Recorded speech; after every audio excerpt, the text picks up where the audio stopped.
Howdy, folks.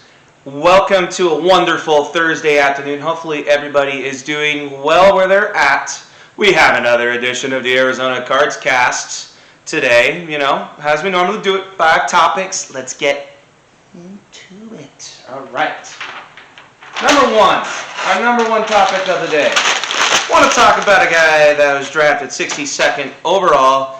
Actually was the draft pick the Cardinals got from the Miami Dolphins for Josh Rosen. Who can remember that? The chosen Rosen. Drafted 10th overall in the 2017 draft. I wonder where he's at now. I believe he is the second string quarterback in Cleveland Brownie land. Probably be third string, in about, 12 weeks. We'll talk about actually that. We got some Browns news as well today.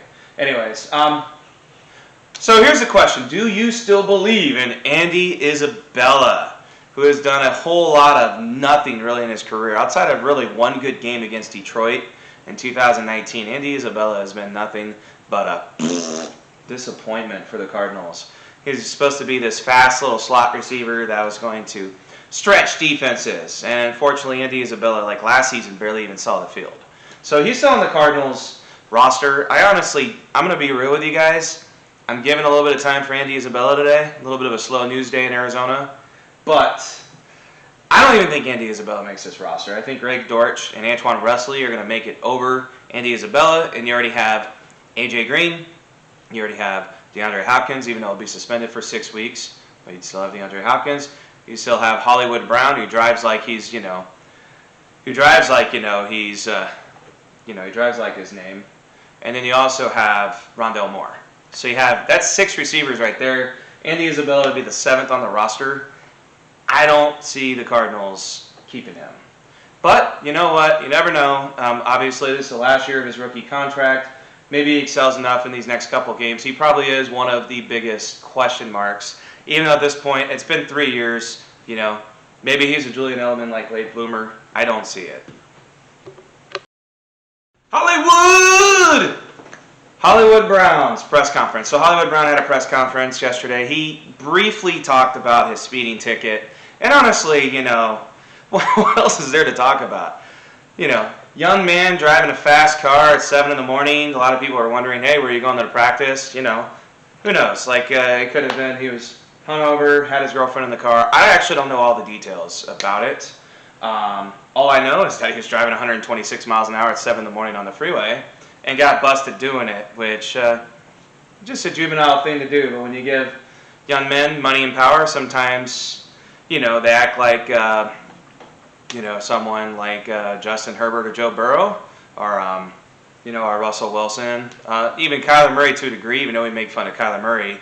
Kyler Murray's not driving 126 miles an hour on the freeway. Never hear anything like that. I guess the joke would be that Kyler Murray's too busy, playing video games at his house. He never leaves his house to go anywhere. So how could he get in trouble for driving fast if he's just sitting at his house playing, Xbox all day?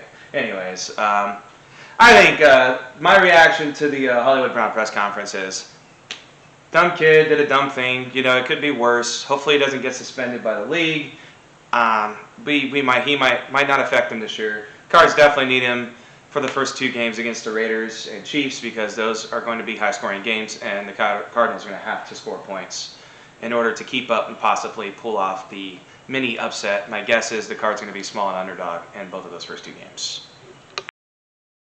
I gotta talk about something funny next. So I'm gonna let you guys know I am not a fan of snakes at all. I'm actually terrified of them. I'll tell you a story. So back. Shout out to you, Mike, if you're watching. You know who you are. So I was hiking up at Canyon Lake. Any of you know where Canyon Lake is? It's east of Apache Junction. It's about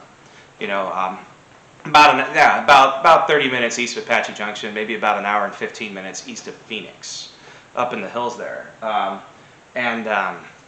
hiking up, the lake. There's a bunch of rocky mountains around the lake, and I'm hiking up and I see a rattlesnake. I was fully clothed, and it started shaking its rattle like it was in the corner. I freaked out and jumped from the rock into the water. Thankfully, the water was deep enough. I just jumped in, was soaking wet. I could have easily seriously injured myself because I was probably about 40 feet up above the lake.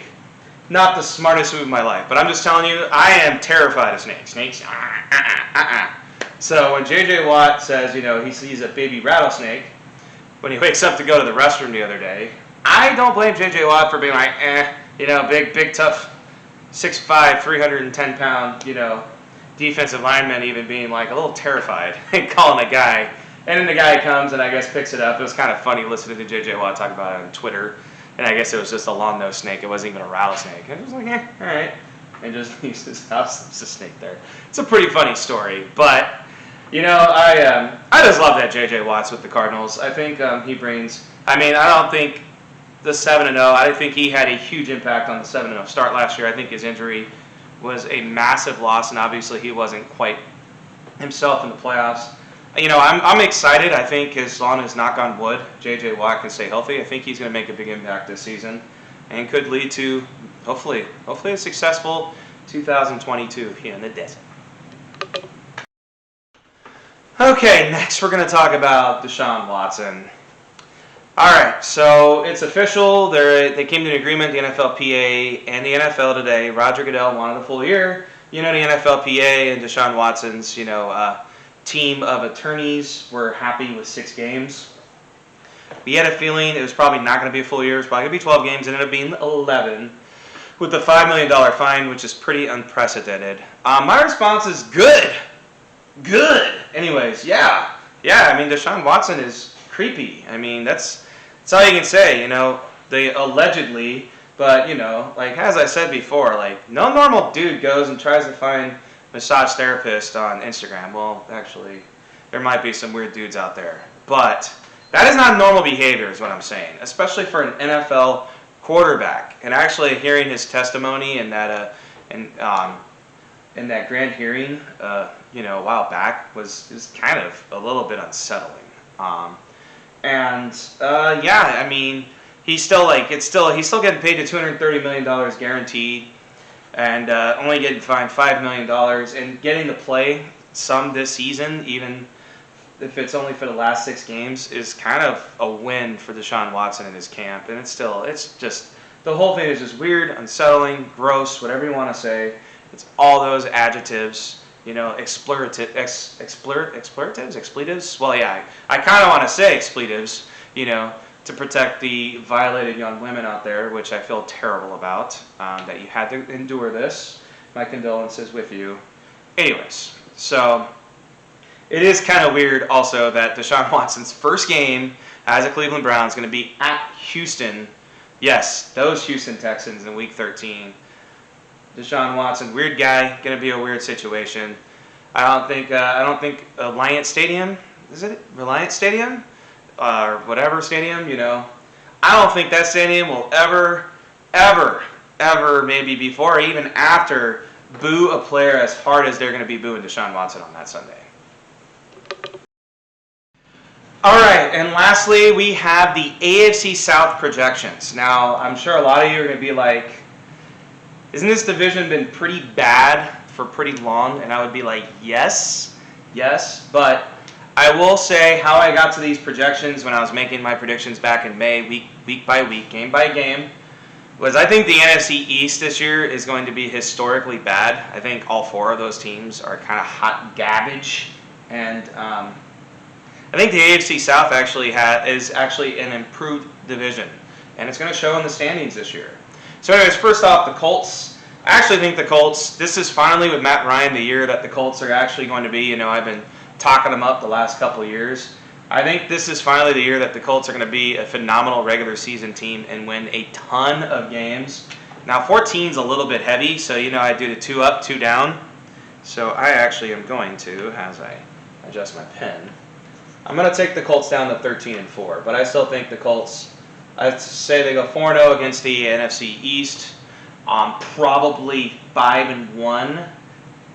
Maybe they lose to the Titans or get upset by the Jaguars because the Jaguars somehow always beat the Colts every year. And the AFC South, that would put them at 9-1, which means that to get to 13-4, they'd have to go 4-2 in the rest of their games. I know 4 of those 6 are against the AFC West. But even if you say they split with the AFC West, and then go 2-1 in their other 3 games, which, if I recall, they have a second-place schedule.